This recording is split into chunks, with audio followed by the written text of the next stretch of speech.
বিসমিল্লাহির রহমানির রহিম। আমি ডক্টর শফিউল্লাহ প্রধান ডিপিআরসি থেকে। দর্শক, আমাদের 4 বছর পুরাতন রোগী, 2000 সালের রোগী নাকি?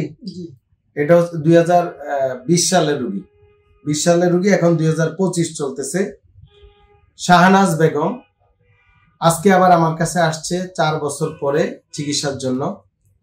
তখন কি সমস্যা ছিল ইতিহাসটা আমরা নেই, এটা বলার উদ্দেশ্য, তাহলে আপনারা বুঝতে সহজ হবে। আপনারা তো ধরেন কোথায় যাবেন, কি করবেন, কার কাছে যাবেন, কোন রোগে কি করবেন, এবং অনেক সময় আপনারা প্রতারিত হন, ইউটিউব ফেসবুক থেকেও হন, বাস্তবে হন, আত্মীয় স্বজন নিয়ে যায় কমিশন খাওয়ার জন্য বিভিন্ন ডাক্তারদের কাছে।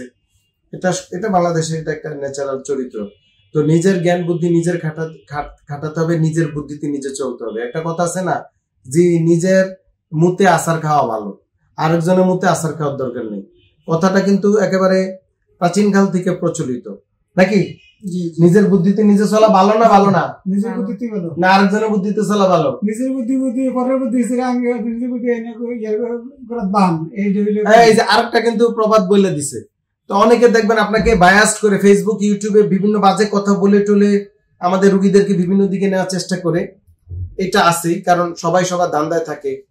নিজের জ্ঞান বুদ্ধি দিয়ে বুঝবেন, আসবেন, যাবেন। আর কোনো একটা ডাক্তারের ব্যাপারে না জেনে না শুনে চিন্তা করবেন না, যাবেন, কথা বলবেন ডাক্তার সাহেবদের কাছে, রুগীদের সাথে, তার যারা চিকিৎসা দেয়।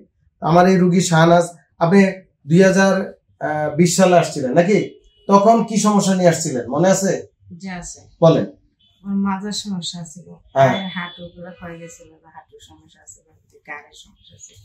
আচ্ছা, তো তখন আপনি আমাদের এখানে ভর্তি ছিলেন কতদিন?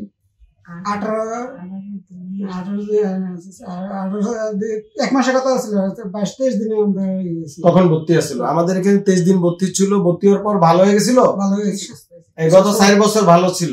সুস্থ হওয়ার পরে তো আমরা বিদায় দিয়েছি, আমরা চলে গেছে। এবং ওনারা কিন্তু ভিডিও দিয়ে গেছিল 4 বছর আগে। সে ভিডিও আমরা আপনার এই ভিডিও দিয়ে দিব ইনশাল্লাহ, সাথে কাট করে ইনশাল্লাহ। সেই আগের 4 বছর ভিডিওটা আমরা দেখবেন।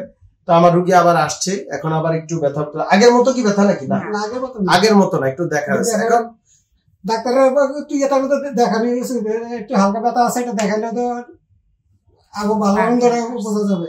জি আলহামদুলিল্লাহ, 4 বছর ধরে ভালো আছে রুগী। একটু আবার ব্যথা দেখা দিচ্ছে, আবার চিকিৎসা দিয়ে দিব, আবার ঠিক হয়ে যাবে। তো মানুষ তো ভাই ব্যথা বেদনা হবে নাকি? মানুষ অসুস্থ হবে নাকি? অসুস্থ হবে, কিন্তু একটা চিকিৎসা 4 বছর ভালো থাকাটা, এরকম ইতিহাস আছে বাংলাদেশে? এটা কিন্তু নাই, খোঁজ নিবেন। আর একটা কথা বলি, দেখবেন কেবল ভিডিও অনেকে দেয় বা বলে ভালো হয়ে গেছে, কিন্তু পুরাতন রুগীরা বলে না কিছু। আমার রুগী, পুরাতন রুগীরা আমার কাছে আসে। এটাই বুঝতে হবে, জ্ঞানীরা বুঝে নিবেন যেন পুরাতন রুগী আমার কাছে বারবার কেন আসে নাকি? জি, পুরাতন রুগী আসার মানেই হয়েছে ভালো হয়েছে, মানে রুগীর কনফিডেন্স আছে ডিপিআরসির উপরে, আমাদের উপরে, এবং রুগীরা রুগী পাঠায়, আত্মীয় স্বজন পাঠায়। যখন নিজে ভালো হয়ে যায়, আমি তো 3 জন রয়েছি। উনি 3 জন অলরেডি চিকিৎসা দিয়েছে আলহামদুলিল্লাহ। আর ওনার পরিবার, উনি নিজে উপস্থিত, ওনার বাড়ি কুমিল্লা। তো সবাই ভালো থাকবেন। ওনার কোমরের প্রবলেম, পিএলআইডি, হাঁটু ক্ষয়, আর্থ্রাইটিস, অস্টিওআর্থ্রাইটিস, যেগুলোতে আমরা আধুনিক চিকিৎসা দিই অপারেশন ছাড়া। আপনার আগে যখন 4 বছর আগে ওনার কোমরের সমস্যা, তখন কি অন্য ডাক্তার অপারেশন কথা বলছিল? আমাদের এখানে যখন আসছিল তখন বলে নাই, ডাইরেক্ট আমাদের কাছে চলে আসছিল। সিঙ্গাপুর থেকে ছেলে পাঠাইছে। আচ্ছা জি, তো সবাই ভালো থাকবেন। আমার রুগীর জন্য দোয়া করবেন যেন রুগী আবার হয়ে যায়। এবার 10 বছর ভালো আল্লাহ ভরসা। সবাই ভালো থাকবেন। আসসালামু আলাইকুম ওয়া রাহমাতুল্লাহি ওয়া বারাকাতুহু। ডিপিআরসি লিমিটেড, আস্থা, বিশ্বাস ও নির্ভরতায় অবিচল।